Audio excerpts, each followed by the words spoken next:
What if the most important decision of your entire day is not the decision you make in the boardroom, not the decision you make in the gym, not the decision you make about what to eat or who to call or how to spend your money, but the decision you make before any of those decisions are even possible?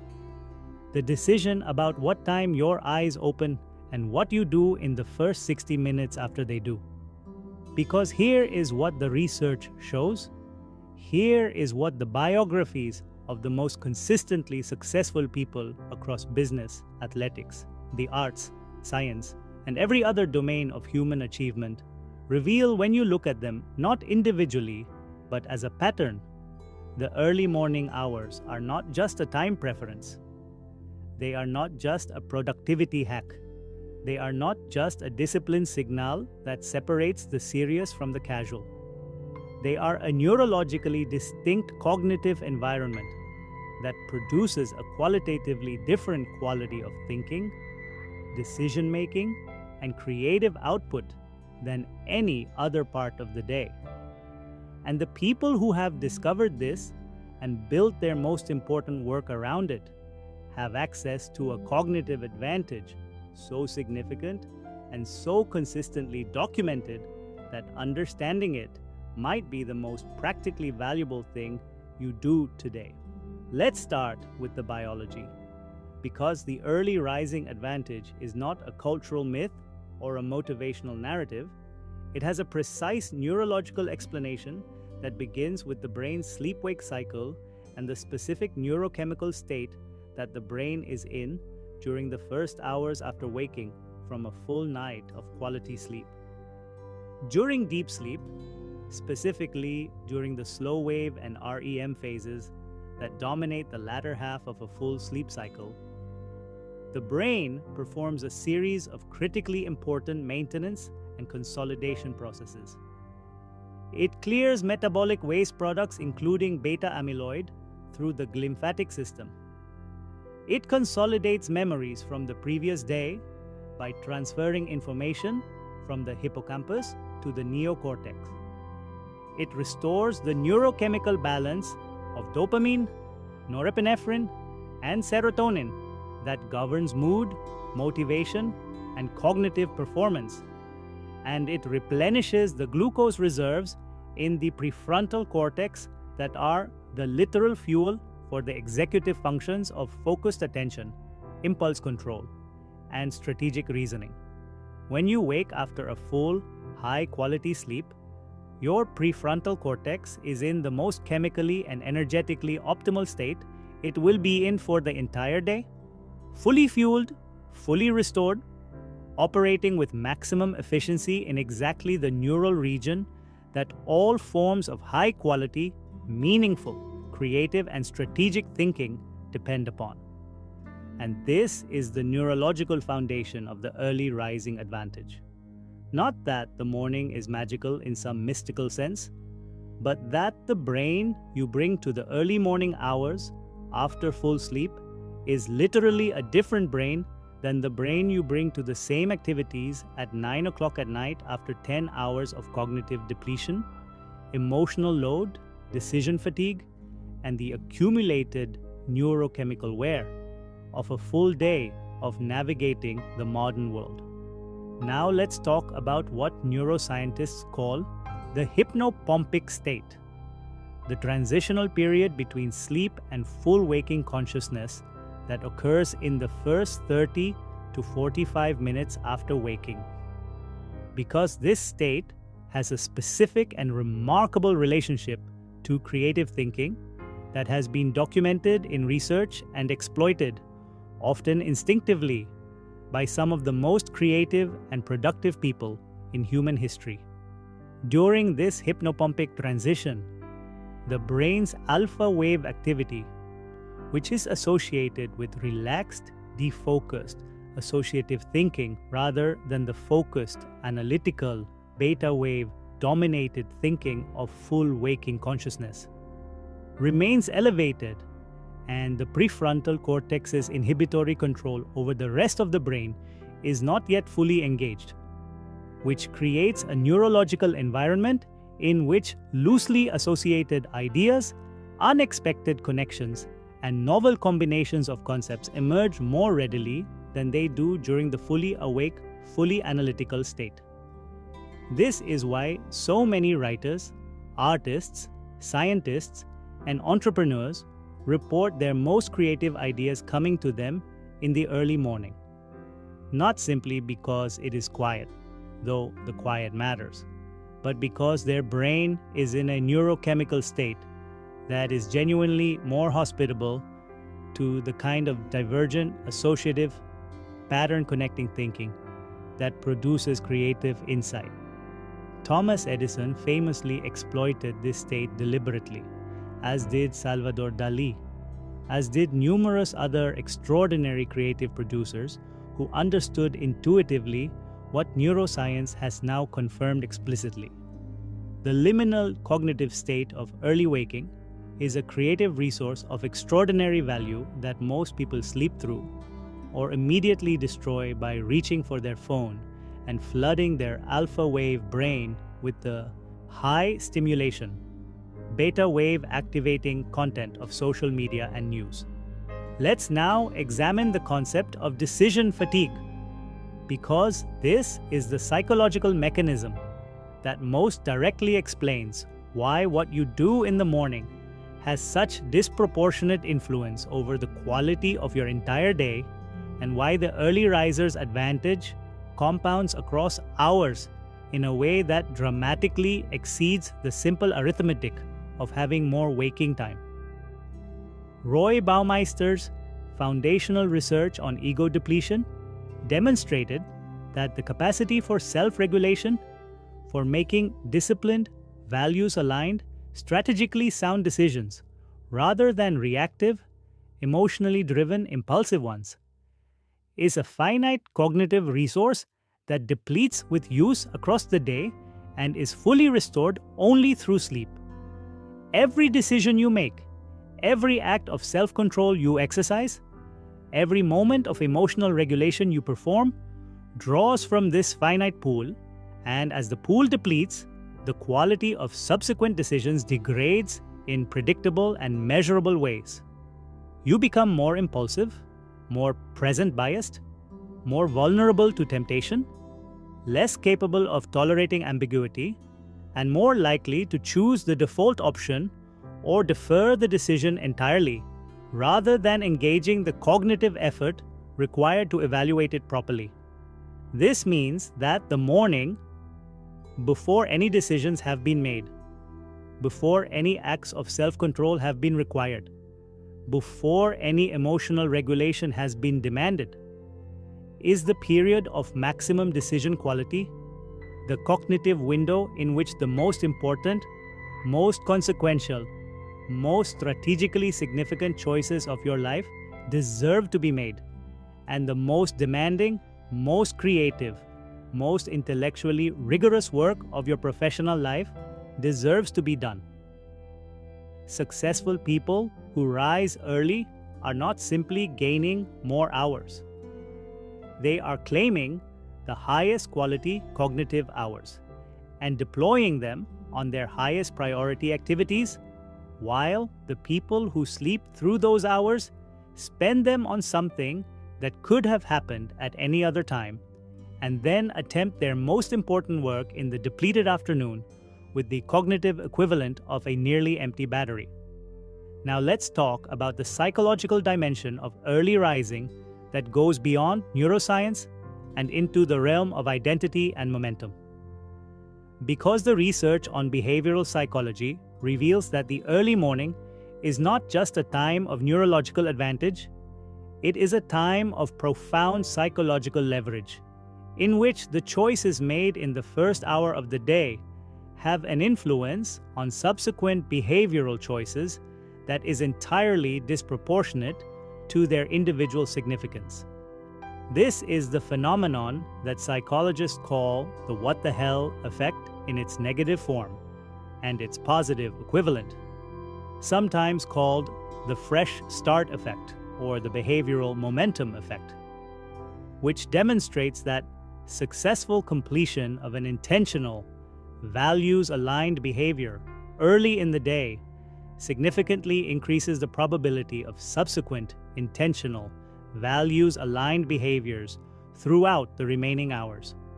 When you wake early and immediately do something that the best version of yourself would do, whether that is exercise, meditation, journaling, deep work, reading, or simply drinking water and sitting in silence before the demands of the external world begin, you are not just performing that activity. You are sending a signal to your own psychology about what kind of person you are. And that identity signal accumulates behavioral momentum that makes it easier to make the next good decision, and the next, and the next, in a positive cascade that the psychologists Heng-Sen Dai, Catherine Milkman, and Jason Rees documented extensively in their research on what they called temporal landmarks and fresh start behavior. The early alarm is not just an alarm. It is the first vote cast in an ongoing daily referendum about the identity of the person whose life you are living, and the vote cast first. In the early morning silence, before the noise of the world has had any opportunity to influence the outcome, is the vote that carries the most weight. Let's now examine the specific relationship between early rising and the management of what psychologist William James identified over a century ago as the most finite and most precious resource in human life: attention. Because the economic and psychological analysis of what happens to human attention between 5 in the morning and 9 in the morning, compared to what happens to it during every other period of the day, reveals an advantage of such magnitude that it transforms the entire calculation of how much early rising is actually worth. Between the hours of approximately 5 and 8 in the morning, the claims on your attention from the external world are at their absolute minimum. Your email inbox is largely inactive. Your colleagues and clients and social contacts are asleep or, similarly, not yet operational. Social media, while technically always available, is at its lowest activity level. The news cycle has not yet generated the day's particular supply of anxiety-inducing content. The phones are largely silent. The requests, the notifications, the demands, the interruptions that will consume your attention for the remainder of the day have not yet arrived. This means that the early morning is the only period of the day in which your attention is genuinely, completely your own, in which you are not managing someone else's urgency with your cognitive resources, in which you are not reacting to the external world's agenda with the hours of your life. Successful people understand this with a clarity that borders on obsessiveness, which is why so many of them, across industries as diverse as finance, creative arts, athletic performance, and technology entrepreneurship, describe their early morning hours with a reverence that initially seems disproportionate until you understand that what they are actually describing is the only window in their day in which they have full sovereignty over their own mind. Tim Cook rises at 4 in the morning, not because he is a masochist, but because he has discovered that those pre-dawn hours are the only hours in which the CEO of the world's most valuable company has uninterrupted access to his own thinking. Oprah Winfrey, Michelle Obama, Howard Schultz, Indra Nooyi, Jocko Willink. The pattern repeats across wildly different personalities, industries, and life circumstances because it is responding to a universal neurological and social reality rather than to a particular cultural preference. Now, let's address the counter-argument, because there is genuine scientific literature on chronotypes, on the biological variation in sleep-wake preference that makes some people neurologically disposed toward evening activity rather than morning activity, and it would be intellectually dishonest to discuss the psychology of early rising without acknowledging this variation honestly. Research by chronobiologist Till Roeneberg and others has documented that human beings differ meaningfully in their circadian timing, their biological clock's preferred sleep and wake phase, and that these differences are partly genetic, partly developmental, and genuinely influential in determining when during the day an individual's cognitive performance peaks. Evening chronotypes, colloquially called night owls, have a circadian rhythm that is phase delayed relative to morning chronotypes, meaning their biological peak cognitive performance occurs later in the day, their sleep pressure builds later,